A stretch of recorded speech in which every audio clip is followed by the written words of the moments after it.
မယုံဘူးဒီကားပေါ်မှာသူငါးစင်းကြိုက်ဆုံးကပ်မလို့လဲသူကြေညာပြီးဘသူကနှိုက်စားမှာတော့နော်ဟိုကူညီခြင်းတဲ့တော်ကြီးကကမ်းမိသားလက်ကိုရုပ်သိမ်းလိုက်ရတယ်ကလေးမှမပေးရတော့တစင်းလုံးကြားတယ်ကျွန်တော်တို့အဲ့မိမကြီးကိုမကြေမနက်လှမ်းကြည့်တယ်နောက်မှတ်တိုင်ဗရိတ်အုပ်ပြီးကောင်မလေးတိုးပြီးသူ့ဖင်ကိုတိုးပြီးကျွန်တော်တို့အကုန်လုံးဝင်းသာအားရတိုးပါစေတိုးကွာသဘောကျသူတက်လာမှနေရင်ထိုင်ရင်အကုသိုလ်တွေဖြစ်ကုန်ကြပြီပူလို့လောင်လို့ကြည်စမ်းစိတ်ရင်မကောင်းတဲ့လူတယောက်ကပတ်ဝန်းကျင်မှာပူလောင်ကုန်နေပူလောင်ကုန်နောက်မှတ်တိုင်မှာသားတယ်မေတယောက်တက်လာပြန်နေကလေးကိုကရစ်ခွင်ချီချင်းကလေးကိုဆွဲသူလည်းကင်စရာမရှိပြန်ဘူးအဲ့ဒီမှာပတ်စကားပေါ်မှာယောက်ျားတွေပါပါတယ်ဗျာဒီဘုံကြီးရန်တက်လာလို့ရှိရင်ကိုထိုင်းနေရတဲ့နေရာလေးဖယ်ပေးရမှာစိုးလို့ပရင်းမောက်ကနေငေးလေရတာပြမက်ကိုရှင်ဖေကမမြင်လို့ဖေကဘယ်မြင်မလဲတမင်ဟိုဘက်နေလဲမမြင်အောင်ကိုလဲသားတယ်မေလာလှဲ့ဇက်တွေကိုညောင်းညောင်းလှဲ့ပြီးမှပြန်တဲ့အဲ့ဒီမှာလူတွေနော်အံ့ဩစရာကောင်းတယ်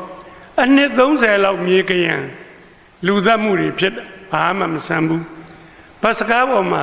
မိနစ်30လောက်ဖင်ကရန်ဒါလေးတောင်မဲ့မောတယ်ဖယ်မပေးချင်ဘူးအဲ့ဒီမှာအခုနအသားညိုညိုအမေကထပေးရှာတယ်ယောက်ျားတွေဖယ်မပေးပေမဲ့သူထပေးတယ်ဟိုသားသမီးလာဒီမှာထိုင်ထွက်ပေးရှာတယ်အဲ့လိုလဲထွက်ပေးလိုက်ကြောအဲ့ဒီနဲ့အနီးဆုံးမှာရှိတဲ့အခုနတထေးမကြီးကခြေတလန်းတိုးတယ်ပြီးတော့စွက်ကနေထိုင်ချတယ်ဟာကျွန်တော်တို့အကုန်လုံးမြင်တယ်လှုပ်ချလိုက်ပြီဟဲ့ဟိုမေကပြောတယ်ဩကျမမစင်းသေးပါဘူးသားသမီးကိုနေရာပေးတာပါအဲ့မိမကြီးပြန်ပြောတယ်လုံမနေနဲ့ဘတ်စကားပေါ်မှာဘယ်သူမှပိုင်တဲ့လူနေရာမရှိဘူးတဲ့ဘယ်သူမှလည်းအမွေပေးလို့မရဘူး